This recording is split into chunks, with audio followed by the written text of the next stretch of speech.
Honey trap కేసులో చీకటి కోణాలను ఆవిష్కరించడానికి ప్రయత్నం చేసిన జర్నలిస్టు ఘోర పరాభవానికి గురయ్యారు. ప్రపంచ పత్రికా స్వేచ్ఛ గురించి మాట్లాడుకునే ఈరోజు అంటే ఆదివారం అనంతపురం జిల్లాలో ఈ అమానుష ఘటన వెలుగులోకి వచ్చింది. తనపై వ్యతిరేకంగా వార్తలు రాశారనే ఆగ్రహంతో ఓ కాలేజీ మహిళా కరస్పాండెంట్ దళిత జర్నలిస్టును దాడి చేయడమే కాకుండా అతనితో కాళ్ళు కూడా పట్టించుకొని జర్నలిస్టులకు తీవ్ర పరాభవం కలిగించారు.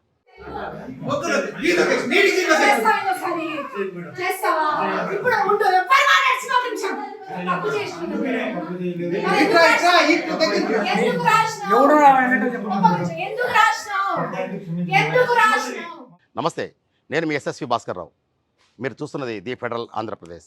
అనంతపురం జిల్లా ప్రధానంగా నగరంలో ఇటీవల కాలంలో వెలుగులోకి వచ్చిన హనీ ట్రాప్ కేసు తీవ్ర సంచలనంగా మారింది. ఈ కేసులో పోలీసులు కూడా అభయహస్తం అందించి వారు కూడా శిక్షలకు గురైన సంఘటన చోటు చేసుకునింది.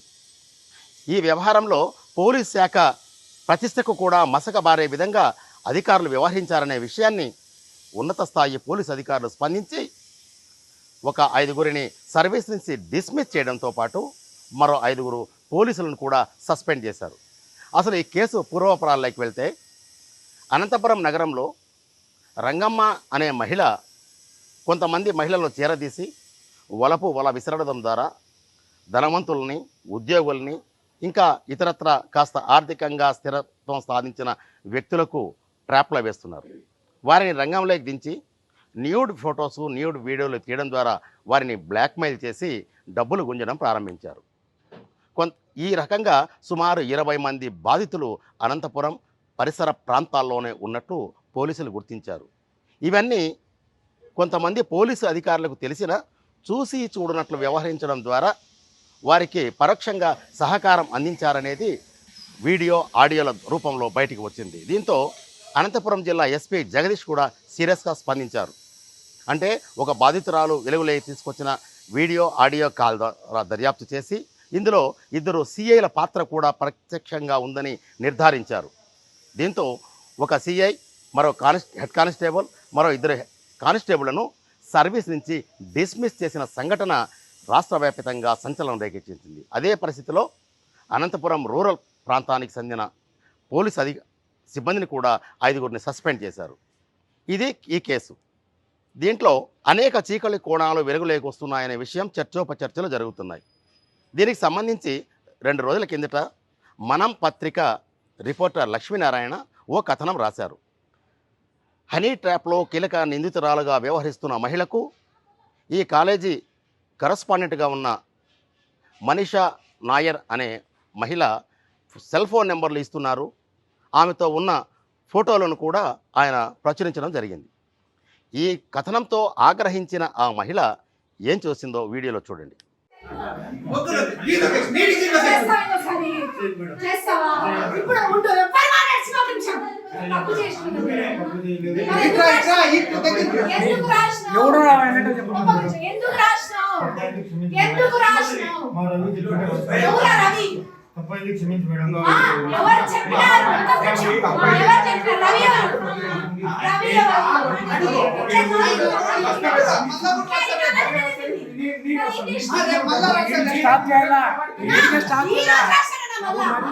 ఏకంగా జర్నలిస్టు ఇంటికి వెళ్ళి మహిళలను ముందు లోపలికి తీసుకువెళ్ళి బయట కొంతమంది పురుషులు ఉన్నప్పటికీ అతనిపై దాడి చేయడమే కాకుండా బలవంతంగా కాళ్ళు మొక్కించుకొని తీవ్ర అవమానానికి గురిచేసింది.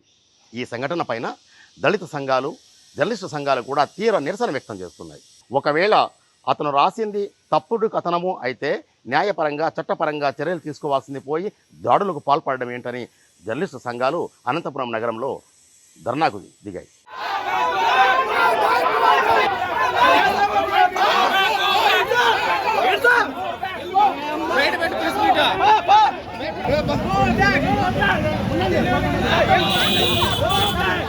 ఈ సంఘటన పైన మళ్ళీ ఆ మహిళ ప్రెస్ మీట్ నిర్వహించడానికి వచ్చి అనంతపురం ప్రెస్ క్లబ్ వద్ద జర్నలిస్టుపైకి వాహనాన్ని నడిపే ప్రయత్నం చేశారని చెప్పని అక్కడి ఏపీడబ్ల్యూజేఎఫ్ రేపటి రామాంజనేయులు ఆరోపిస్తున్నారు.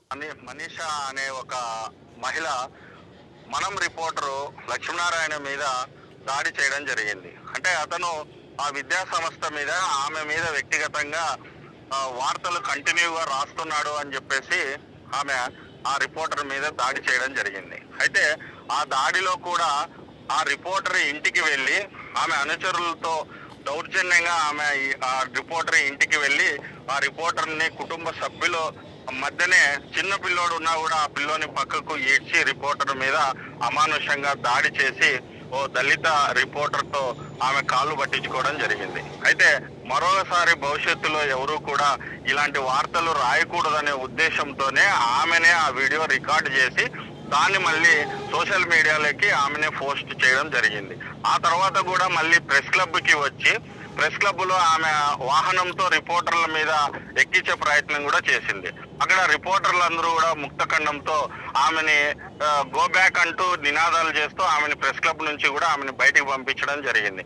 ఆమె వాదన చెప్పుకోవడానికి ప్రెస్ క్లబ్ కి వచ్చిన ఆమె రిపోర్టర్ల మీద దాడి చేసే ప్రయత్నం కూడా చేశారు. మరి దీన్ని నిరసిస్తూ ఏపీడబ్ల్యూజేఎఫ్ ఆధ్వర్యంలో మరి నిన్న పెద్ద ఎత్తున జర్నలిస్టులు అందరూ కూడా నిరసన కార్యక్రమం చేశాం. డిఐజీ ఆఫీస్ ముందర ధర్నా కూడా చేపట్టడం జరిగింది. అయితే ఆమె మీద అట్రాసిటీ కేసు నమోదు చేసినట్లు కూడా పోలీసులు ప్రకటన చేశారు. దాంతో కాకోకుండా మేమేమడుగుతున్నామంటే ఓ జర్నలిస్టుల సంఘం నాయకుడిగా, ఏపీడబ్ల్యూజేఎఫ్ నాయకుడిగా ఆమె తక్షణమే బహిరంగ క్షమాపణ చెప్పాలా, ఆమెను వెంటనే అరెస్ట్ చేయాలా, భవిష్యత్తులో ఇలాంటి సంఘటనలు పునరావృతం కాకోకుండా పోలీసులు గట్టి చర్య తీసుకోవాలా, ఆ పత్రికా స్వేచ్ఛకు తర్వాత జర్నలిస్టులకు రక్షణ కల్పించాలా, ప్రధానంగా బాధితుడు ఎవరైతే ఉన్నారో మనం రిపోర్టర్ లక్ష్మీనారాయణకి రక్షణ కల్పించాలా పోలీసులు అనేది మరి ఒక ప్రధానమైన మా సంఘం తరఫున మేము డిమాండ్ చేస్తున్నాం. మరి తక్షణమే పోలీసులు ఆమెను అరెస్ట్ చేయాలా, బహిరంగంగా ఆమె క్షమాపణ చెప్పాలా అనేది మేము డిమాండ్ చేస్తాం. రామాంజన్ గారు, ఒక మాట చెప్పండి. ఒక జర్నలిస్ట్గా మీరు సుదీర్ఘ అనుభవం ఉంది మీకు అనంతపురం జిల్లాలో. అంటే ఈ హనీ ట్రాప్ వ్యవహారం కానీ లేకుంటే జర్నలిస్ట్ లక్ష్మీ అనే దాడి చేసిన వ్యవహారాలపైన జిల్లా పోలీస్ అధికారులు ఏమంటున్నారు? అంటే నిన్న దాడి జరిగిన తర్వాత నిన్నటి వరకు, నిన్న సాయంత్రం వరకు కూడా ఎవరు బాధితుడు కానీ లేదా జర్నలిస్టులు కానీ ఎవరే కానీ పోలీసులకి ఫిర్యాదు చేయలేదు. ఎప్పుడైతే ఆమె కాళ్ళు పట్టించుకునే వీడియో బయటికి వచ్చిందో ఆ వీడియో ఆధారంగా జర్నలిస్టులు అందరూ కూడా ఆవేశంగా నిన్న ఆందోళన చేయడం జరిగింది. మరి ఆ ఫిర్యాదు నిన్న ఆసుపత్రిలో కూడా అతను బాధితుడు లక్ష్మీనారాయణ హాస్పిటల్లో మరి అడ్మిట్ కావడం జరిగింది. ఆ మేరకు ఎమ్మెల్సీ కేసు కూడా అయింది. ఆ మేరకు కూడా పోలీసులు కూడా ఫిర్యాదు తీసుకున్నారు. మరి నిన్ననే పోలీసులు కూడా అట్రాసిటీ కేసు నమోదు చేస్తూ మరి ఎఫ్ఐఆర్ కూడా చేయడం జరిగింది. అయితే పోలీసుల సైడ్ నుంచి మరి యాక్షన్ తొందరగా ఉన్నప్పటికీ కూడా మేము ఏమడుగుతున్నామంటే భవిష్యత్తులో ఇలాంటి సంఘటన జరగకూడదు. ఎక్కడ చూసినా ఈ రోజు రిపోర్టర్ల మీద దాడి చేయడం అనేది ఒక ఫ్యాషన్ అయిపోయింది.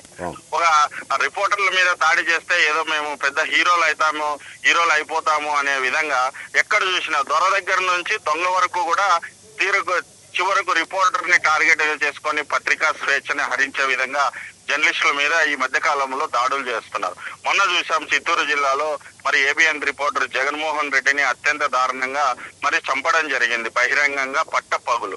ఈ రకంగా ప్రతి చోట కూడా అమానుషంగా రిపోర్టర్ల మీద, జర్నలిస్టుల మీద ఈ రకంగా దాడి జరుగుతున్నాయి. ప్రభుత్వ పరంగా కూడా గట్టి చర్యలు లేకపోవడము, మరి జర్నలిస్టులకి రక్షణ లేకపోవడము, రక్షణకి సంబంధించినటువంటి చట్టాలని ప్రభుత్వం కూడా తీసుకురాకపోవడము, కేవలం జర్నలిస్టులను ఉపయోగించుకోవడం వరకే ఈ ప్రజాప్రతినిధులు కానీ లేకుంటే ఈ ప్రభుత్వాలు కానీ ఉపయోగించుకుంటున్నాయి. కానీ మరి జర్నలిస్టుల విషయాలు, జర్నలిస్టుల సమస్యలకి వచ్చేపాటికి ఏ ఒక్క ప్రభుత్వం కూడా ఆ ప్రభుత్వం ఈ ప్రభుత్వం అనేది కాకుండా ఏ ప్రభుత్వము జర్నలిస్టులకి రక్షణ కల్పించలేదు.